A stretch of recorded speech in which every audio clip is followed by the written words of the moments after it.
Bạn nghĩ sao về một cỗ máy đi bộ cao khoảng 22,5 m? Không hẳn là tệ lắm đúng không? Còn với đế chế Galactic thì điều đó thực sự là khá tốt. Nên AT Walker đã tồn tại trong vũ trụ này. Bạn không cần các chiến thuật thâm nhập tinh vi. Thứ duy nhất bạn cần hoặc là phá vỡ các hệ thống phòng thủ kiên cố nhất của kẻ thù, hoặc đơn giản hơn là bước qua nó. Đó chính là lúc mà AT Walker phát huy công dụng của nó. Trong video hôm nay chúng ta sẽ phân tích toàn diện về cỗ xe đi cà kheo này nhé. Thiết kế của AT Walker của đế chế trong Star Wars có thực sự hiệu quả không nhé? Giờ thì đi nào!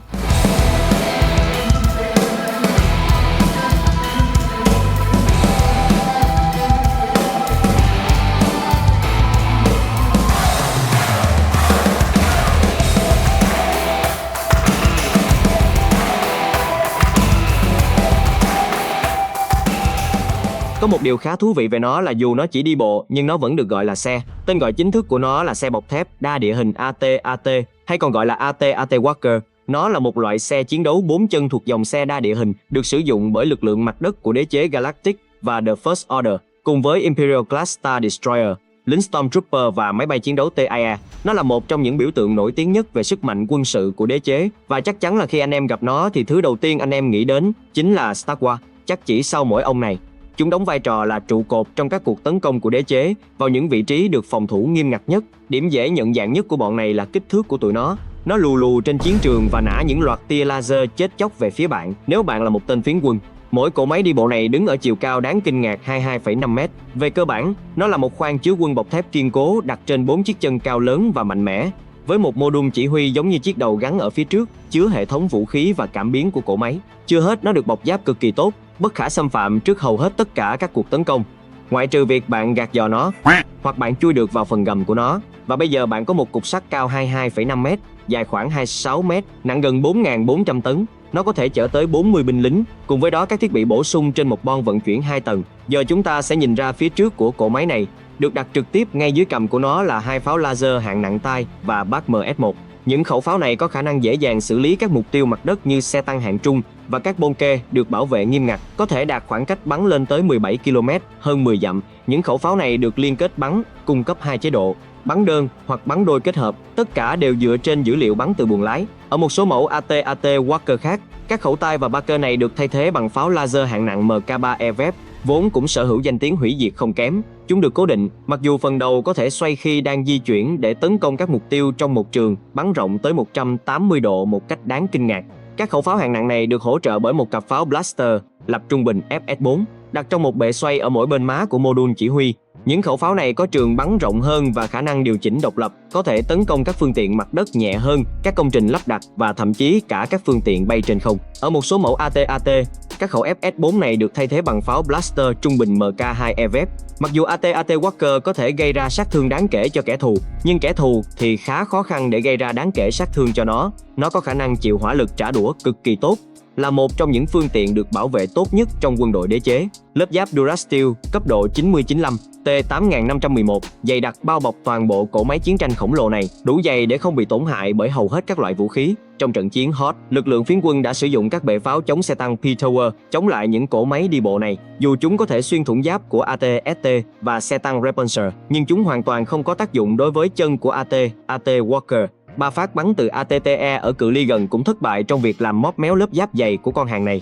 Trong một kỳ tích ấn tượng khác, một loạt 4 quả tên lửa Proton từ tàu Ghost cũng không thể ngăn cản bước tiến của một chiếc AT-AT khác trên hành tinh Sphina. Chúng đơn giản là quá trâu bò trước hầu hết các loại vũ khí. Lớp giáp của nó hóa giải các cuộc tấn công một cách vô hại. Thực tế thì điều này là vô cùng cần thiết để đưa chúng qua các phòng tuyến được phòng thủ nghiêm ngặt, vì nếu xét về hỏa lực thì nó cũng không phải quá mạnh mẽ. Vì vậy lớp giáp siêu dày là thứ cần thiết để hỏa lực của nó có đủ thời gian để chọc thủng vành đai của kẻ thù và đưa bộ binh trên thân đến mục tiêu cần đến. Mình cũng gần như vô dụng với chúng, vì bàn chân bằng Durasteel cực dày chỉ đơn giản là dập tắt vụ nổ ngay khi nó bắt đầu, và phần bụng bọc thép của phương tiện quá cao để bị tác động bởi những vụ nổ như vậy. Đây là một cải tiến thiết kế đáng chú ý từ mẫu AT-TE. Chỉ có hỏa lực pháo binh hạng nặng tập trung hoặc hỏa lực mặt đất từ xe tăng và pháo hạng nặng mới có thể hạ gục cỗ máy đi bộ này trong một trận chiến thông thường. Để một cỗ máy siêu to khổng lồ này có thể hoạt động được, thì vũ khí và chuyển động của nó được cung cấp năng lượng bởi một hệ thống lò phản ứng, gồm 2 hệ thống truyền động hợp hạch nhỏ gọn Quad Drive Yachts FS62. Các hệ thống truyền động này mặc dù mạnh, vẫn có thể quá tải nếu bị chọc thủng và sẽ phát nổ.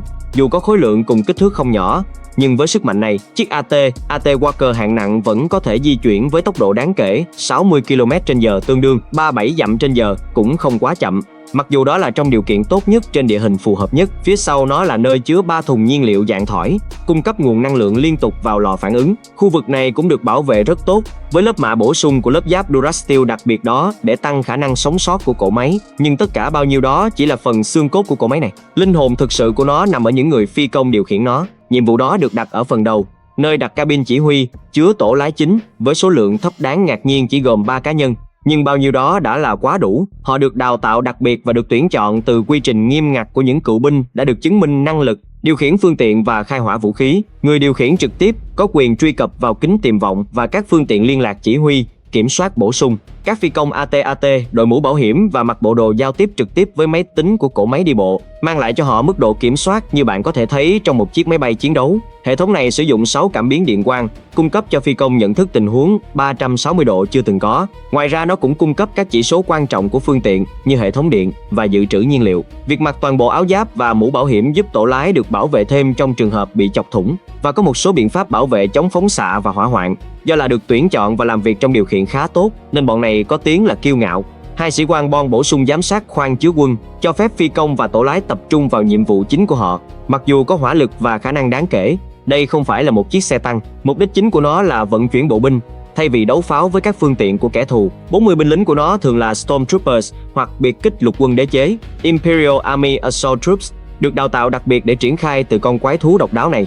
Trước khi triển khai, binh lính được giữ an toàn trong 2 hàng ghế, 2 hàng trên mỗi bon. Có một thiết kế thông minh được tích hợp vào các băng ghế này giúp sạc không dây cho các hộp năng lượng và bộ đồ của Stormtroopers và Snowtroopers. Chưa hết, nó có một nhà để xe cho Speeder Bike ở phía sau, chứa tối đa 5 chiếc Speeder. Những chiếc này thường được triển khai sau khi AT đã chọc thủng chiến tuyến của kẻ thù, giải phóng tất cả binh lính của nó. Sau khi được triển khai thông qua một hệ thống dây treo từ phía sau của cỗ máy, những chiếc Speeder này sẽ tìm kiếm lực lượng kháng cự, đặt cảm biến hoặc mìn và phục vụ như những trinh sát cho lực lượng tấn công chính. Vậy làm thế nào để ném những cục sắt này vào chiến trường? Các cỗ máy đi bộ chậm chạp này yêu cầu các tàu vận tải khổng lồ để đưa chúng từ các tàu mẹ trên quỹ đạo xuống chiến trường hành tinh. Trong hầu hết các đợt triển khai, AT Walker sẽ được đưa xuống riêng lẻ hoặc theo cặp trên bon các tàu thả quân lớp Theta kích thước lớn. Chúng có thể được đưa xuống 4 chiếc cùng lúc trên bon tàu I-85 Titan. Chúng cũng có thể được thả trực tiếp vào trận chiến thông qua các tàu tuần dương lớp Gozanti, 2 chiếc một lúc, đi vào hành động ngay lập tức, mang lại cho chúng một mức độ cơ động hoạt động đáng ngạc nhiên. Nhưng chúng thường được triển khai cho các cuộc tấn công mặt đất từ quỹ đạo bởi các tàu thả quân lớn. Các tàu chiến nhỏ hơn như Star Destroyer, lớp Imperial triển khai các cỗ máy đi bộ đơn lẻ hoặc theo cặp thông qua lớp Theta, trong khi các thiết kế khác bao gồm tàu thả quân Warlord của Telgon Corporation cũng có khả năng đưa một trung đội bọc thép gồm 4 chiếc AT trực tiếp vào các vùng chiến sự. Đôi khi chúng thậm chí không chở binh lính. Toàn bộ không gian này được lấp đầy bằng nhiều vật liệu nhằm củng cố một số tiền đồn.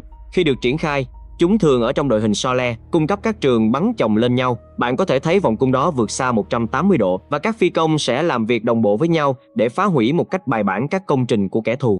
Điều này đặc biệt hữu ích vì AT Walker không chứa vũ khí gắn phía sau. Đây là lý do tại sao chúng ta thường thấy chúng được hộ tống bởi các AT, ST hoặc xe tăng Repulsor. Những phương tiện có thể lùi lại và để người anh lớn của chúng tiêu diệt bất kỳ vũ khí chống tăng nào mà kẻ thù có thể có. Trong khi đó, chúng sẽ giữ an toàn và đảm bảo kẻ thù không phục kích từ phía sau. Nhưng với kích thước khổng lồ, nó khá khó để bị bỏ qua và dễ bị tổn thương trước mọi hình thức tấn công từ trên không. Có nhiều lần cỗ máy đi bộ này có một đội hộ tống TIE Fighter, chỉ để đảm bảo chúng không bị ném bom bởi một số chiếc E-Wing cũ được tân trang lại. Một cuộc tiến công AT Walker phối hợp đúng cách sẽ là một cảnh tượng đáng sợ của sự kết hợp các binh chủng. Và mặc dù một số tuyên truyền của phiến quân, đặc biệt là sau trận Hoth, thích mô tả thứ này như một cỗ máy vụng về, to lớn, được thiết kế ngu ngốc với trường bắn hạn chế và dễ bị lật, cả họ và đế chế đều biết rằng sự thật là khi được sử dụng chính xác, đây là một trong những vũ khí hiệu quả nhất trong toàn bộ quân đội. Và tất nhiên mọi cỗ máy dù mạnh mẽ đến đâu cũng có lúc gục ngã. Và chiến thuật thiên tài sử dụng dây cáp gắn trên các máy bay T-47 đã được chuyển đổi là một biện pháp rất hiệu quả. Như chúng ta có thể thấy, một chiếc AT duy nhất có thể dập tắt những đốm lửa nổi loạn ở các thành phố trên khắp thiên hà. Tuy nhiên nếu bạn có thể tiếp cận gần nó bằng kiếm ánh sáng, lightsaber, như Kananzarus trên Sphina hay Luke Skywalker trên Hoth, thì bất kỳ chiếc AT nào cũng sẽ gặp rắc rối lớn. Mặc dù cỗ máy đi bộ này bền bỉ và chết chóc, nó cũng rất nặng ở phần trên, với trọng lượng tập trung vào 1/3 phía trên của AT Walker, phía trên những chiếc chân cao chót vót của nó, để đảm bảo sự ổn định của cỗ máy cũng như độ chính xác khi di chuyển. Dáng đi của AT được quản lý cẩn thận. Các cảm biến địa hình xung lực trên mỗi bàn chân hoạt động kết hợp với radar quét xuyên đất nhằm cung cấp cho các phi công trong buồng lái một cái nhìn chuyên gia về địa hình phía trước.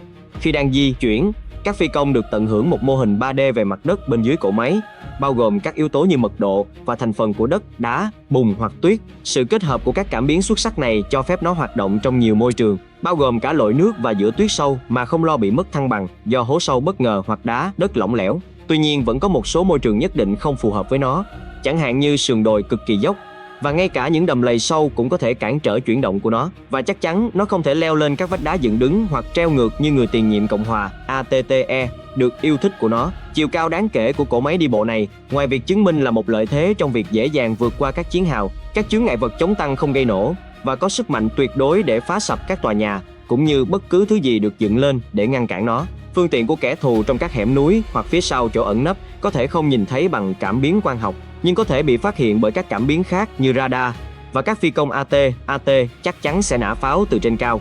Nó chắc chắn không phải là một phương tiện tàng hình, vì chỉ riêng chuyển động từ tác động của các bàn chân đã làm rung chuyển mặt đất với một lực mạnh đến mức có thể nhận thấy từ cách xa hàng km.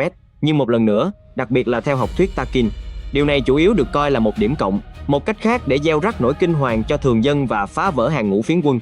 Tiếng ầm ầm tra tấn tăng dần theo thời gian, cho một phiến quân trẻ tuổi có nhiều thời gian để về nhà và suy nghĩ lại về cuộc đời mình. Quân đội kẻ thù có thể ném tất cả hỏa lực của họ vào AT chỉ để đứng nhìn nó được hấp thụ một cách vô hại. Kết hợp điều đó với nỗi kinh hoàng về tâm lý, và bạn sẽ hiểu tại sao trận chiến Hoth lại là một chiến thắng tinh thần lớn đối với liên minh phiến quân. Vì đó là trận chiến lớn đầu tiên mà những cỗ máy này bị hạ gục. Red, Wolf, Rego và nhóm Spectres đã có một số may mắn khi chống lại những thứ này. Vì vậy, ngoài việc tấn công và đổ quân, thì với độ bền, kích thước và hỏa lực mà nó có lẽ tài sản lớn nhất của nó là hiệu ứng tâm lý, gợi lên nỗi kinh hoàng và khiến các phiến quân cảm thấy bất lực. Nhưng cũng có vài lần những cỗ máy này bị tấn công, nhưng không phải vào bên ngoài, mà là bên trong của chính nó. Cal Kestis đã chiếm một chiếc để giúp đỡ nhóm Partisans của Saw Gerrera trên Kashyyyk, hay việc hộ tống một chiếc AT Walker của phiến quân bị bắt trong Star Wars Battlefront 2. Eden Versio cũng chiếm một chiếc trong chiến dịch chính của trò chơi, và trong cuộc giải phóng Kashyyyk, một Wookiee tên là Karathau đã vượt qua thành tích chiếm AT-ST của Chewbacca bằng việc chỉ huy toàn bộ một chiếc AT Walker giữa trận chiến. Nhưng bạn vẫn có cách đơn giản hơn để thó một chiếc AT Walker, đó là hãy đợi 40 tên Stormtroopers được triển khai hết, rồi sau đó hãy hạ gục mấy gã trong mũ bảo hiểm AR kia. Tạm gác mọi thứ sang một bên, giờ chúng ta sẽ đến với chương mục những điều thú vị khác quanh cỗ máy đi bộ này nhé. Kích thước thực tế của AT Walker luôn là một nguồn tranh cãi trong cộng đồng Star Wars từ khi The Empire Strikes Back ra mắt. Các tác phẩm kịch phát thanh, sách nguồn, hướng dẫn RPG của West End và các bài báo độc lập đã đưa ra một loạt các chiều cao từ 33 feet đến 55 feet. Curtis Saxton, tác giả của bộ sách Star Wars Visual Dictionaries, đã đưa ra câu trả lời được chấp nhận phổ biến nhất là 22,5 m bằng cách đo cẩn thận chiều cao của Luke so với chiếc AT Walker mà anh ấy đã phá hủy bằng sự kết hợp tiện lợi giữa kiếm ánh sáng và lựu đạn. Nguồn cảm hứng của George Lucas cho các AT Walker là các cỗ máy ba chân Martian cao chót vót từ tác phẩm War of the Worlds của H.G. Wells. Trong khi đó, nguồn cảm hứng thiết kế cụ thể đến từ những chiếc cần cẩu di chuyển khổng lồ mà ông thấy ở cảng Oakland, cũng như một nguyên mẫu của lục quân Hoa Kỳ bị hủy bỏ dự định sử dụng ở Việt Nam. Và tất nhiên có vô số cuộc tranh luận về cách phát âm nó. Vai trò của nó trên chiến trường giống như các xe chiến đấu bộ binh IFV được thiết kế để thả một lượng bộ binh và hỗ trợ họ trong khi họ tiến về phía kẻ thù. Không giống như FV thông thường, chúng có thể phá hủy lớp giáp nặng nhất đối mặt với chúng. Vì vậy, nó là sự pha trộn giữa xe tăng chiến đấu chủ lực và vai trò AFV được cuộn vào một. Vậy với tất cả những thứ mà chúng ta đã phân tích thì thiết kế của AT Walker có thực sự hiệu quả không? Nó không hẳn là quá hiệu quả trong thực tế, nhưng thành thật thì trong vũ trụ mà họ có cả vũ khí để hủy diệt hành tinh, thì việc nó có hiệu quả hay không thực sự cũng không quan trọng lắm. Miễn nó ngầu và tạo nên những trận chiến siêu ngầu thì đó đã là một điều rất tuyệt rồi. Suy cho cùng, nếu nó mạnh quá thì mọi thứ sẽ không vui đâu. Anh em hiểu ý tôi mà. Và đó cũng là tất cả cho video hôm nay. Nếu bạn thích video thì đừng quên like và đăng ký kênh nhé. Xin cảm ơn vì đã xem video. Xin chào và hẹn gặp lại trong video tiếp theo.